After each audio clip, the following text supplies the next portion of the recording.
पुणी सस्ता हला सुना रूपा 34 दिन में 12,000 टंका खसी सुना रूपा दर में 39,000 टंका ह्रास मध्यप्राच्य युद्ध जो रिस्क नेबा चाहूना निवेशक प्रतिवर्ष एप्रिल 2 सकाल स्कूल पर गणशिक्षा विभाग निर्देश सकाल 6:30 ରୁ 10:30 जाए चलो पाठपढ़ा खरा जारी है एसओपी बाजिब पानी घंटी रथेष ओआरएस राज्य में अचानक बढ़ी जाइए ताती अधिक आर्द्रता भीषण गरम गुड़गुड़ी झारसुगुड़ा और टिटलागढ़ में पारद टपिला 40 डिग्री राजधानी में 37 आज 10 जाए विभिन्न स्थान में काल बैशाखी आकलन आम्बुलांस चालाण होगी गंजेई 4 टन रु अधिक जबत सप्ताहक धरा पड़ा 10 टन आम्बुलांस कार बाइक जबत 5 गिरफ ऑपरेशन नील जहर जारी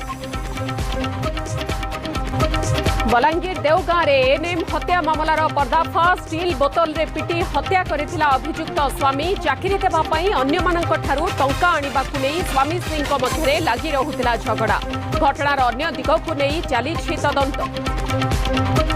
ग्यास तैल जोगाण नहीं तैल कंपानी अधिकारी जोगाण मंत्री बैठक नगर उन्नयन मंत्री जोगाण विभाग सचिवों उपस्थित में समीक्षा सहरांचल 3 मास मध्य पीएनजी संजोग कहुवा मंत्री सूचना 20% गाड़ीर होइनी पीयूसीसी वाणिज्य और परिवहन मंत्री विभूति जेना प्रतिक्रिया राज्य में 70 ରୁ 80% गाड़ीर होइछि पीयूसीसी आउ 20% रहिछंती अमानिया एप्रिल 1 ରୁ कार्यानुष्ठान पई दिया जाइछि निर्देश।